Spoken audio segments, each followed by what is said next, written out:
Bienvenido a Hora de Estudio Bíblico con nuestro maestro el Dr. Lehman Strauss.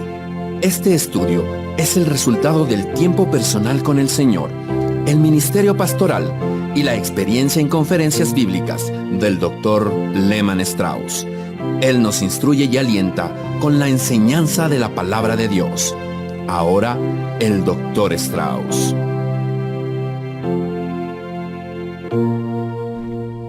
Muchas gracias. Por favor, tomen sus Biblias y vamos a abrirla allí en el capítulo 25 del libro de Génesis. Como recordarán, queridos oyentes, hemos estado repasando en estos últimos programas acerca del libro de Génesis.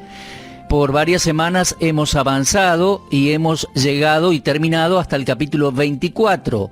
Luego, durante 3 programas, creí conveniente repasar. Repasamos la estructura del libro de Génesis y vimos también allí en Génesis capítulo 1 la creación de Dios. A propósito de la estructura del libro de Génesis, volvamos a repasar que tiene 2 grandes secciones, desde capítulo 1 al 11 y desde capítulo 12 al 50. En la primera gran sección trata de 4 eventos importantísimos en la historia de la humanidad. En primer lugar, la creación de Dios, Génesis 1 y 2. En segundo lugar, la caída del hombre, Génesis 3 al 6. En tercer lugar, el diluvio, Génesis 7 al 9. Y en cuarto lugar, el comienzo de las naciones, Génesis 10 y 11. La segunda sección del libro de Génesis trata acerca de 4 personas muy importantes en la Biblia: Abraham, Isaac, Jacob y José. Muy bien, mis amigos, después de haber hecho ese repaso, vamos a continuar desde hoy con el capítulo 25, como se los había prometido. Este es el último capítulo en la vida de Abraham, el gran hombre de fe, Génesis capítulo 25. Bueno, pero antes de entrar en capítulo 25 de Génesis, vamos a orar a Dios. Dios y Padre, te damos muchas gracias en este momento por habernos dado el libro de Génesis, por habernos permitido y promovido en el estudio de tu palabra por todas estas semanas. Ahora, Señor, vamos a avanzar y, por supuesto, necesitamos que tú nos des entendimiento, nos ilumines espiritualmente para comprender tu palabra y aplicarla a nuestras vidas. Señor, ilumina la vida de cada oyente, los jóvenes, los maduros, los ancianos, las señoras en sus casas, los hombres allí en la oficina, en el taller, en sus automóviles. Señor, necesitamos oír tu voz, queremos aprender del libro de Génesis. Pedimos tu bendición entonces en el nombre de Cristo. Amén. Bueno, como les decía, llegamos al capítulo 25 de Génesis y trata sobre la vida de Abraham. Este capítulo es variado con cosas mezcladas. Aquí tenemos el casamiento de Abraham con una nueva esposa y en su vejez el nacimiento de 6 hijos. También tenemos las bendiciones de Abraham sobre Isaac. Después tenemos la muerte de Abraham y los comentarios respecto a Ismael y su posteridad. Luego Isaac entra en escena con Rebeca, su mujer, y el nacimiento de sus mellizos, Jacob y Esaú.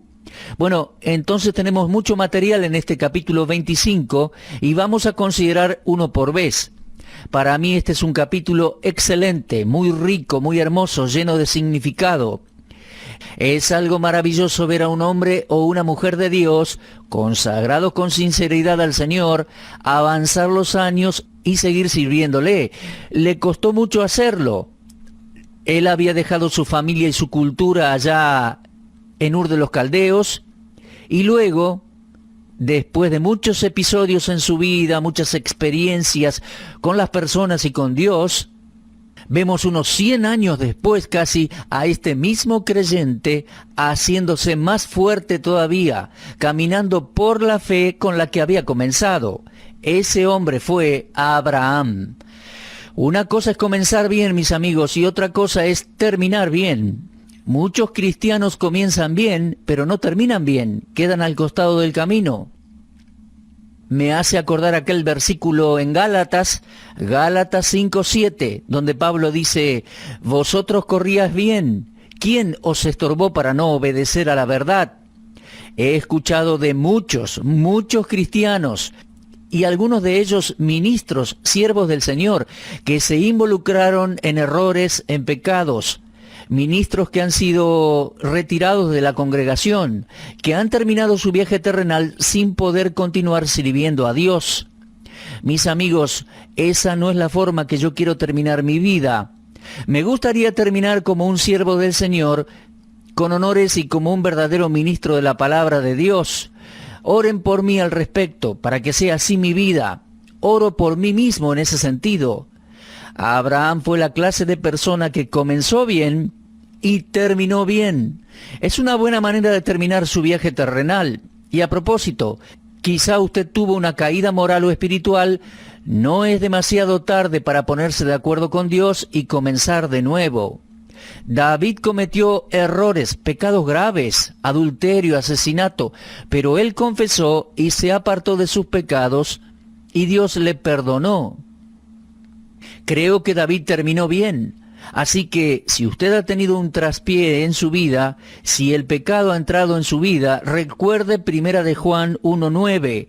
Si confesamos nuestros pecados, Él es fiel y justo para perdonar nuestros pecados y limpiarnos de toda maldad. Vamos a leer, mis amigos, allí en Génesis 25:1. Abraham tomó otra mujer cuyo nombre era Cetura. Ahora quizás usted diga, ¿siendo viejo se casó de nuevo? Bueno, sí, él era anciano y tomó por esposa a Cetura una vez que Sara había fallecido. ¿Y por qué no? Posiblemente se sentía solo. Con la muerte de Sara, Abraham comenzó a sentir su soledad. Él era un peregrino, un viajero. Sara había muerto ya hacía un tiempo y este querido hombre se sentía solo. No estuvo mal que Abraham se casara porque su esposa estaba muerta. La muerte en realidad disuelve la relación matrimonial, le pone un fin. Quiero decirle que entiendo que el divorcio no le pone fin al matrimonio. No le pone fin al matrimonio una separación legal. Sí le pone fin al matrimonio la muerte. Romanos capítulo 7 muestra claramente que solo la muerte disuelve el matrimonio. Me molesta el encontrar en algunas iglesias que tienen algunos ministerios para solteros, pero una buena cantidad de esas personas son divorciados. Yo entiendo que una persona divorciada no se puede llamar soltera, aunque la ley común y el mundo en que vivamos lo diga. Usted puede estar divorciado, pero todavía tiene un esposo o esposa que están vivos. No es correcto juntar a los divorciados con solteros y considerarlos a todos como si fueran solteros. Toda persona que no se casó es soltera. La persona divorciada todavía tiene un compañero que vive en algún lugar del mundo. Sé muy bien que algunos tribunales conceden el divorcio, pero desde el punto de vista de Dios, solo la muerte termina con la relación matrimonial. Por lo tanto, Abraham no hizo nada indebido. Sara estaba muerta, Abraham podía casarse de nuevo. Yo no doy demasiada importancia al significado de los nombres de personas en la Biblia, pero no dejo de reconocer que eso es bueno porque los nombres son importantes y el Espíritu Santo dirigió la escritura de la palabra de Dios. Déjeme informarle que el nombre Cetura significa incienso. Otros lo han traducido como fragancia. Y pareciera que Cetura fue una mujer que agregó fragancia a la vida de Abraham en su vejez. Obviamente ella debe haber sido más joven que Abraham porque le dio 6 hijos. Parece ser que ella fue una mujer a quien Abraham necesitaba en su vejez y en la soledad de esos años. Ahora, un hijo de Dios puede llegar a sentirse solo, pero en realidad nunca está solo porque el Señor está siempre con los suyos. Él dijo, no te desampararé ni te dejaré. Y estoy seguro que Abraham estaba consciente de la presencia de Dios, pero desde el punto de vista humano y físico y afectivo, obviamente que había soledad en la vida de Abraham, y siendo anciano, él se casó con Cetura. Es interesante observar que él tuvo 6 hijos con esa mujer. El versículo 2 dice, la cual le dio a luz a Simram, Joksán, Medán, Madián, Isbac y Súa. No he podido encontrar esos nombres en la Biblia, excepto 2. Súa era padre de Bildad Suita, relatado en Job 2.1, o al menos tenía el mismo nombre. Y también sabemos que Madián fue el padre de los madianitas, los cuales eran enemigos de Dios. Llegaron a serlo. En Jueces capítulo 6 leemos versículos 1 al 3. Bueno, aquí tenemos 6 hijos de Abraham en su ancianidad. Debe haber existido una división entre estos 6 muchachos e Isaac. Recuerde que Dios había prometido a Abraham que en Isaac le sería llamado descendencia. Isaac iba a ser el único por cuyo medio vendría Cristo el Mesías. Entonces Abraham hizo lo que creía correcto. Llamó a sus 6 hijos que tuvo con Cetura y dijo, muchachos, tendrán que marcharse. Leemos en el versículo 6 que les dio dones y los envió lejos de Isaac, su hijo. Estos muchachos tenían que separarse de la simiente prometida por medio de Isaac. Pero luego en el versículo 5 leemos, Abraham dio todo cuanto tenía a Isaac. Y al resto de sus hijos les dio quizás una cantidad importante de provisiones, dinero, y los envió afuera. Pero la herencia espiritual pertenecía a Isaac y debía haber una separación.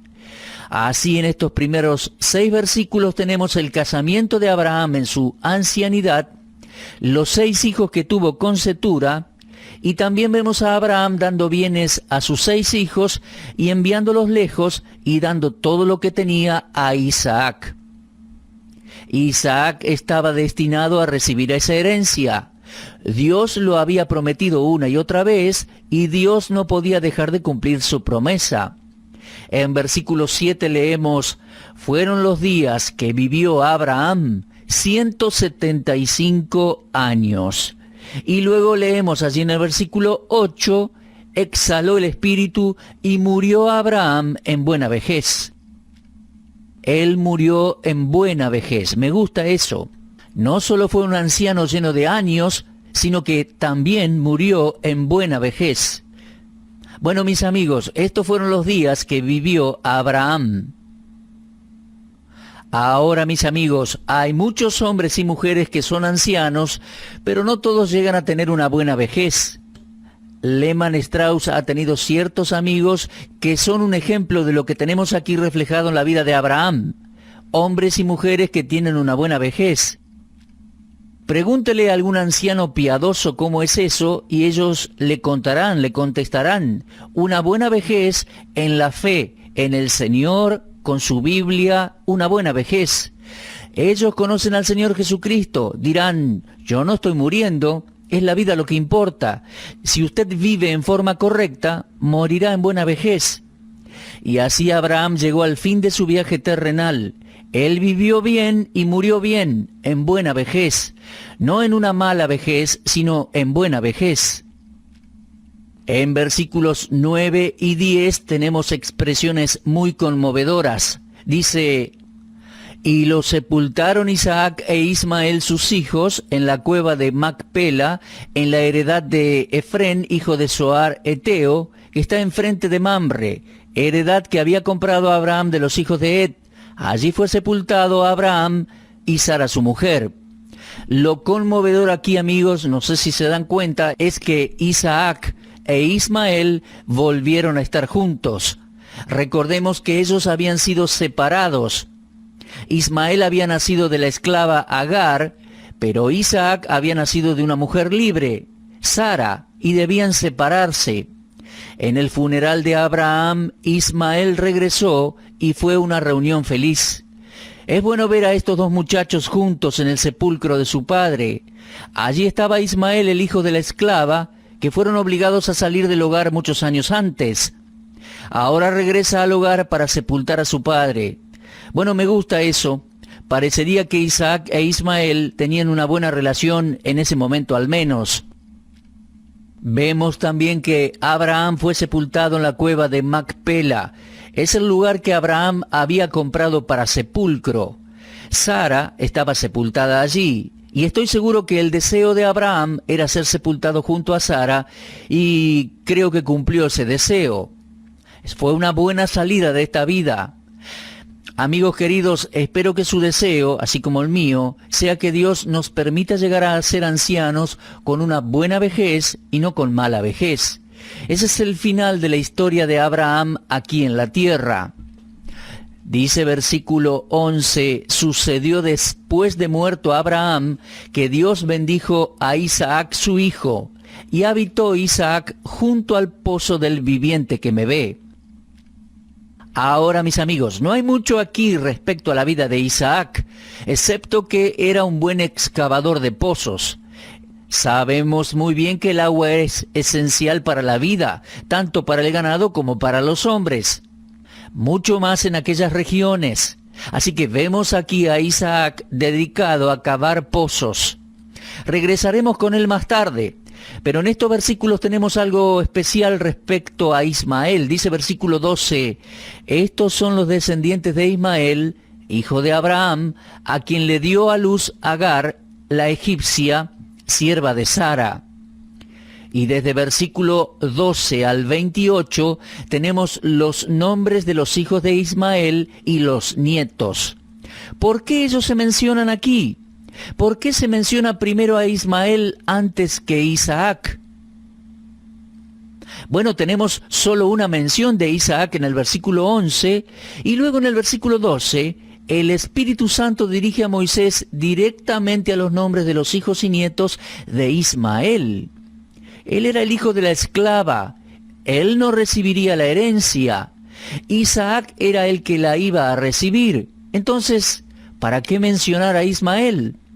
Bueno, Dios honró a ese muchacho. Él era hijo de Abraham, no con Sara, sino con Agar.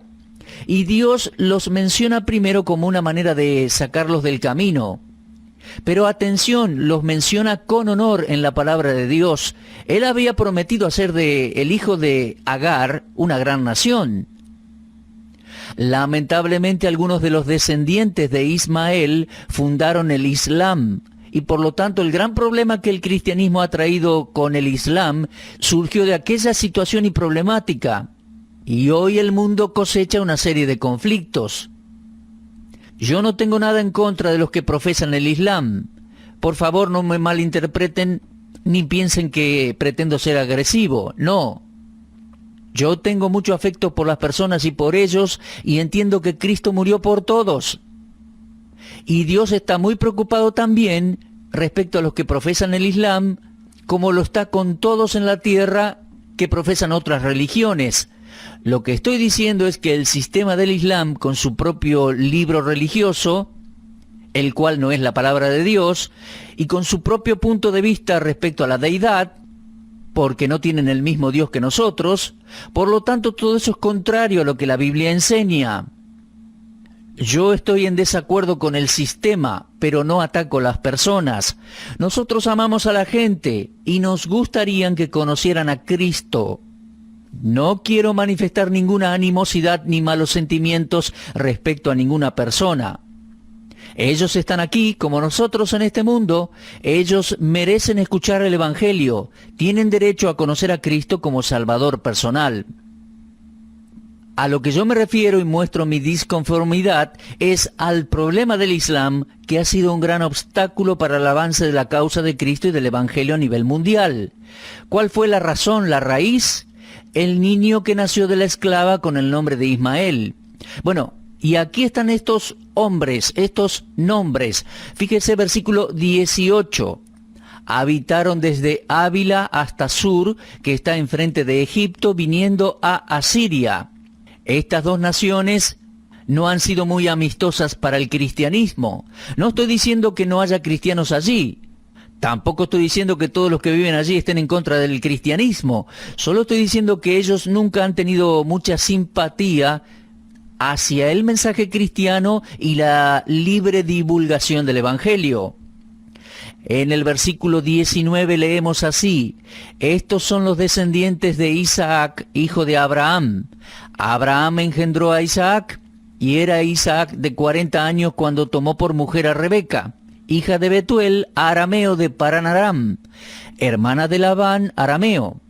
Y oró Isaac a Jehová por su mujer, que era estéril, y lo aceptó Jehová, y concibió Rebeca su mujer. Como Sara, Rebeca no podía tener hijos, no era fértil.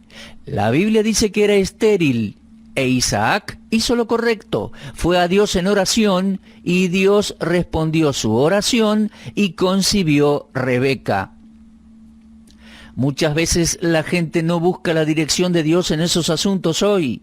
Puedo decir que pocos lo hacen y quizás solo algunos. Generalmente toman el asunto entre sus manos. Por ejemplo, recientemente escuché que una mujer quería prestar su vientre. Ella no es casada, nunca tuvo hijos, conoció a una mujer que quería tener hijos pero no puede. Entonces deciden tener un bebé con el esperma del esposo de otra mujer para darlo a esa pareja que no puede tener. Y alguno dirá, ¿acaso eso no es un acto noble? Bueno, yo no puedo juzgar la nobleza, las motivaciones, no conozco a la señora personalmente. No estoy calificado ni siquiera para hablar del tema. Solo quiero decir que como cristiano yo he dejado en las manos de Dios la concepción de mi esposa. Si ella iba a concebir, eso ha estado en las manos de Dios siempre. No hicimos planes para adoptar hijos o para tener hijos por medio de otra mujer en caso de que mi esposa no hubiera podido tenerlos. Lehmann Strauss tuvo 2 hijos que se llevan 9 años entre sí. Y creemos que esa fue la forma en que Dios lo planeó. No hicimos nada para evitar o agregar a esos 2 hijos. Eso ha estado en las manos de Dios y me gusta así. Y creo que ustedes, parejas jóvenes, casados, que todavía no pueden ser padres, deben leer esto y sacar una lección de esto. Dice, oró Isaac a Jehová por su mujer, que era estéril, y la aceptó Jehová. Concibió Rebeca su mujer. Bueno, aquí está un hombre de Dios que buscó la dirección del Señor respecto al importantísimo tema de tener hijos, traer hijos al mundo. Dios contestó su oración y nuevamente tenemos otra gran lección aquí. Dios es el autor de la vida. Dios puede dar o privar de fertilidad. Y como cristiano yo me he sentido satisfecho de dejar eso en las manos del Señor. Dios es el autor de la vida. Yo permito que Dios determine cuándo dará vida y creo que es Él también quien decide cuándo esa vida debe terminar. Bueno, mis amigos, finaliza nuestro espacio radial. Terminamos nuestro estudio aquí con este versículo para luego continuar en el próximo programa en la continuidad de Génesis 25. Repase, como siempre le digo, repase la lectura de este capítulo en su casa. Y hasta que nos volvamos a encontrar, bueno, Dios esté con usted. Amigos queridos, fortalezcanse mirando al Señor. Usted estuvo escuchando Hora de Estudio Bíblico con el maestro el doctor Lehmann Strauss. Si desea escuchar una vez más este mensaje, visite nuestra página en la internet www.bbnradio.org. Le dejamos la invitación para que el día de mañana nos acompañe aquí, en este mismo horario y punto del dial. Hora de Estudio Bíblico es una producción de BBN.